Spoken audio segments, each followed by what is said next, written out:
ઠંડીની સિઝનમાં બહાર ખાવાની તો બહુ ઈચ્છા થાય, પણ એવું જ જ્યારે આપણે કાઠિયાવાડી શાક ઘરે બનાવીને રેડી કરીએ તો ખાવાની મજા જ પડી જાય. તો એવું જ આજે કાઠિયાવાડી શાક તમારી જોડે શેર કરી રહી છું. મેં અહીંયા 500 ગ્રામ જેટલી લીલી ડુંગળી લીધી છે. લીલી ડુંગળીને પહેલાં આપણે સરસ રીતે વોશ કરી દેવાની. વોશ કર્યા પછી ઉપરનું ભાગ આપણે જે કાંદાનું છે એ અલગ કરવાનું અને નીચેનું જે ભાગ છે એ આવી રીતે આપણે અલગ કરી દેવાનું. પછી બેને આપણે અલગ અલગ સમારી દેવાનું, કંઈક આવી રીતે. બેને આપણે આવી રીતે અલગ અલગ જ રાખવાનું છે, કારણ કે આપણે અલગ અલગ જ એને વઘારવાનું છે. હવે મેં અહીંયા ખાંડી દસ્તામાં મોટો કટકો આદુનો, 2 લીલા મરચાં અને 7 થી 8 કળી લસણને લીધી છે. 1 ચમચી જેટલું મેં અહીંયા કશ્મીરી લાલ મરચું લીધું છે. બધાને આપણે સરસ રીતે વાટી દઈશું અને એક સરસ ચટણીને આપણે રેડી કરી દઈશું. આવી રીતે આપણે એને વાટી દેવાનું છે અને આટલું જ આપણે પેસ્ટ રેડી કરવાની છે. એક મોટી કઢાઈ લેવાની આપણે. એમાં મેં અહીંયા અડધી વાટકી જેટલું તેલ લીધું છે. કાઠિયાવાડી શાકમાં જે તેલનું પ્રમાણ છે એ થોડું વધારે જાય છે, તમે તમારા અનુસાર ઓછું વધારે કરી શકો છો.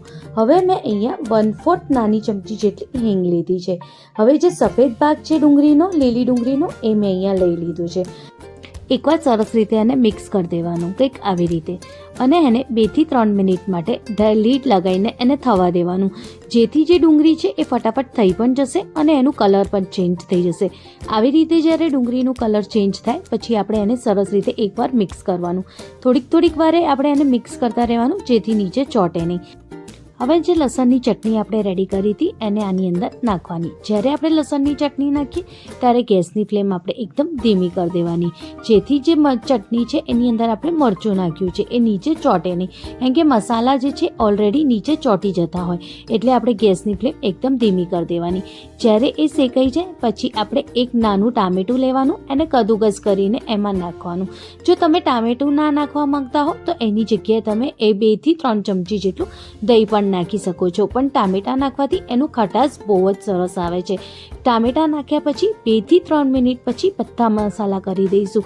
મીઠું સ્વાદ મુજબ, 2 ચમચી જેટલું કશ્મીરી લાલ મિરચું પાવડર અને 1 ચમચી જેટલું ધનિયા પાવડર, અડધી ચમચી જેટલું હલ્દી પાવડર, બધાને સરસ રીતે મિક્સ કરી દેવાનું. આમાં પહેલાં આપણે લાલ મરચું પાવડર નાખેલું છે, એટલે અત્યારે લાલ મરચું પાવડર ઓછું નાખવાનું. જો તમે વધારે તીખું ખાતા હો તો વધારે લાલ મરચું પાવડર પણ નાખી શકો છો, કે 1 ચમચી જેટલું ગરમ મસાલો પણ નાખી શકો છો.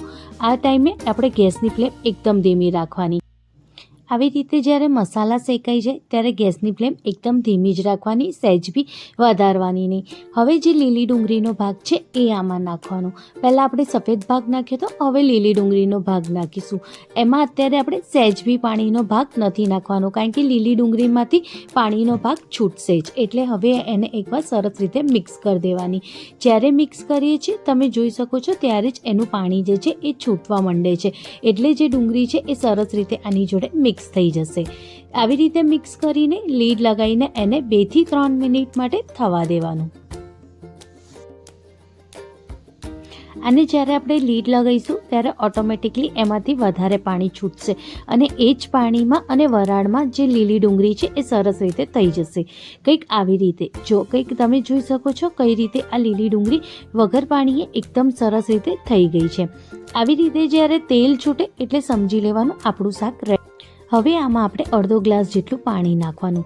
જે મેં ખાંડ્યું હતું જેમાં લસણની ચટણી, એમાં જ મેં અડધો ગ્લાસ જેટલું પાણી નાખ્યું છે અને અડધો ગ્લાસ જેટલું પાણી હવે આપણે નાખી દેવાનું. પાણી સહેજ ઉકળે ત્યાં સુધી આપણે શાકને થવા દેવાનું. હવે આને લીડ લગાવી દેવાનું. આવી રીતે જ્યારે પાણી ઉકળી જાય અને ગેસની ફ્લેમ બંધ કરી દેવાની.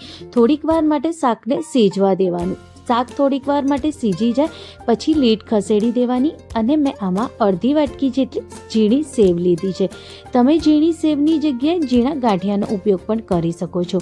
હવે કંઈક સેવ આવી રીતે આપણે નાખી દેવાની અને બધાને સરસ રીતે હવે મિક્સ. સેવ વધારે પડતું રસાનો ભાગ પી લેશે, એટલે બહુ પાણી પણ આપણે નહીં નાખવાનું, બહુ રસો પણ નહીં કરવાનો. બસ આવી જ રીતે થોડીક મિક્સ કરી દેવાની, બહુ વધારે પડતી પણ મિક્સ નહીં કરવાની. અને રેડી છે સેવ ડુંગળીનું શાક. આ શાક બહુ ઇન્સ્ટન્ટ પણ બની જાય છે. ઠંડીની સિઝનમાં એમને તીખું શાક ખાવાની બહુ જ મજા આવે. એમાં તો કાઠિયાવાડી શાક ખાવાની તો બહુ જ મજા પડી જાય. એકવાર તમે આવી રીતે કાઠિયાવાડી સ્ટાઇલમાં ડુંગળી સેવનું શાક જરૂરથી ટ્રાય કરજો. ખાવામાં ખરેખર બહુ જ ટેસ્ટી લાગે છે. મળીએ એક નવી રેસીપી સાથે. Thank you.